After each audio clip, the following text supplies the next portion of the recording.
Assalamualaikum warahmatullahi wabarakatuh.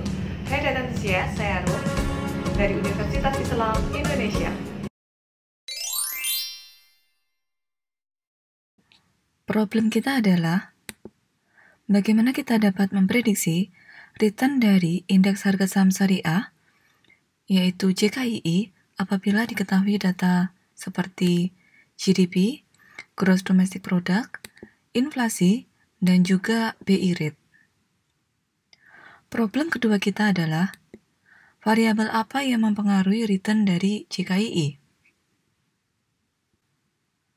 Dalam hal ini kita memiliki variabel Z sebagai variabel dependen, yaitu indeks harga saham syariah JKII yang kita ambil return-nya. Kemudian X, variabel independen, yaitu GDP, inflasi, dan BI rate. Berikut adalah data yang kita miliki. GDP sebagai X1, inflasi sebagai X2, dan BI rate sebagai X3. Kemudian, nilai return dari JKII kita ambil sebagai Y. Solusi untuk problem tersebut adalah dengan memodelkan menggunakan regresi linier berganda.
Hasil analisis regresi di R diperoleh sebagai berikut ini.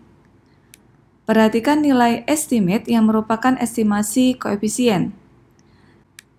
Sehingga diperoleh koefisien B0 sebesar 6,04, koefisien B1 yang merupakan koefisien dari GDP sebesar negatif 0,009, koefisien B2 yang merupakan koefisien dari variabel inflasi sebesar negatif 1,45, dan koefisien B3 yang merupakan koefisien dari BI rate sebesar 1,72. Kita dapat menuliskan persamaan regresinya, yaitu Y topi sama dengan 6,04 dikurangi 0,009x1 dikurangi 1,45x2 ditambah 1,72x3. Atau dalam tataran praktisi sering menuliskan seperti ini. Y topi sama dengan 6,04 dikurangi 0,0009 dikali dengan GDP, dikurangi 1,45 dikali dengan inflasi, dan ditambah 1,72 dikali dengan BI rate. Masuk ke bagaimana kita menggunakan model untuk melakukan prediksi. Kita memiliki model yaitu Y topi sama dengan 6,04 dikurangi 0,0009 kali GDP, dikurangi 1,45 kali inflasi, dan ditambah 1,72 kali BI rate. Apabila diketahui nilai GDP 15.000 dalam triliun, kemudian nilai inflasi adalah 5%, dan kemudian nilai BI rate adalah 6%, maka bagaimana kita memprediksi return dari JKII? Kita masukkan ke dalam model nilai-nilai dari variabel X-nya, atau variabel seperti GDP, inflasi, dan BI rate. Setelah kita masukkan ke model, maka akan diperoleh nilai Y topi sebesar negatif 4,39. Sehingga dalam artian, nilai prediksi dari return JKII adalah sebesar negatif 4,39. Lanjut ke uji koefisien regresi secara simultan, digunakan uji F. Tujuannya adalah untuk melihat pengaruh variabel X, variabel independen, secara simultan atau bersama pada variabel Z, variabel dependennya. Hipotesisnya yaitu H0, beta 1 sama dengan beta 2 sama dengan titik-titik hingga beta K sama dengan 0. Dalam artian variabel X secara simultan tidak berpengaruh signifikan pada variabel Y.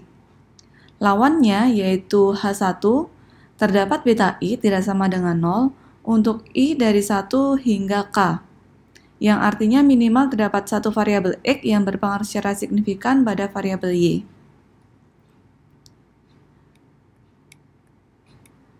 Pada studi kasus kita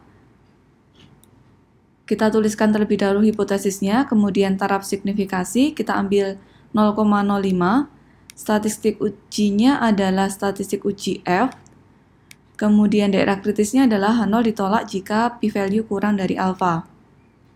Kita inputkan perhitungan yang diperoleh dari analisis di R, yaitu berikut ini. Perhatikan ada nilai F statistik dan ada nilai p-value. Dengan demikian diperoleh nilai F-nya adalah 3,005 dan nilai p-value-nya adalah 0,094. Oleh karena p-value-nya bernilai 0,094 lebih besar daripada nilai alfa, sehingga gagal tolak H0 atau H0 diterima. Kesimpulan yang kita peroleh yaitu variabel X secara simultan tidak berpengaruh signifikan pada variabel Y. Selanjutnya adalah uji koefisien regresi secara parsial, kita gunakan uji T. Tujuannya yaitu untuk melihat pengaruh variabel X independen secara mandiri kepada variabel Y dependennya. Nah, hipotesisnya agak sedikit berbeda karena hanya satu beta saja.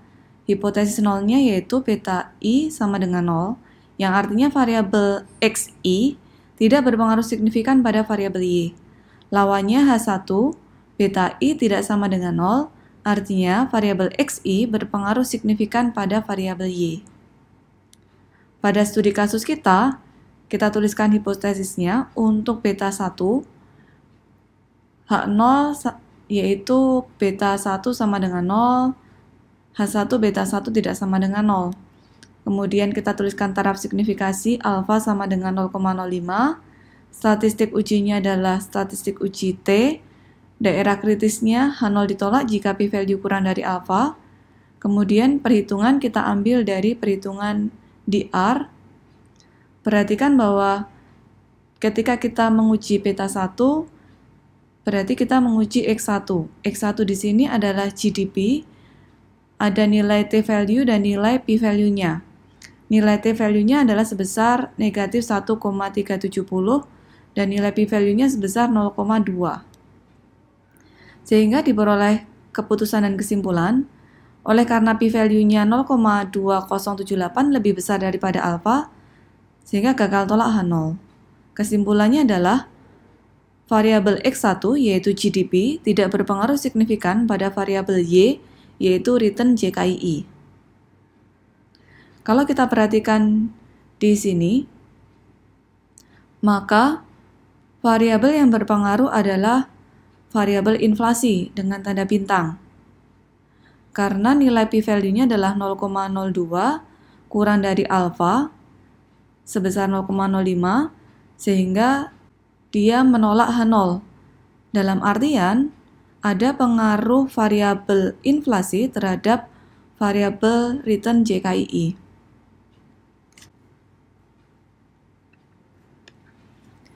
Nilai R-square. Nilai R-square disebut dengan koefisien determinasi. R-square mengukur proporsi variabilitas pada model, yaitu persamaan regresi. Nilai R-square berkisar antara 0 sampai 1. Pada studi kasus, kita mendapatkan dua nilai R-square, yaitu R-square sebesar 0,53 atau sama dengan 53%, dan adjusted R-square sebesar 0,35 atau 35%. Kita akan menggunakan nilai adjusted R-square karena nilai adjusted R-square telah memperbaiki beberapa kelemahan pada nilai R-square. Arti dari 35% yaitu variabel Y yaitu return JKII dapat dijelaskan atau dipengaruhi oleh variabel X, GDP, inflasi, dan BI rate sebesar hanya 35%. Sementara sisanya, 65%, dijelaskan oleh variabel yang lainnya. Apa sih variabel lain? Variabel lain adalah variabel yang tidak kita modelkan, variabel yang selain GDP, inflasi, dan BI rate.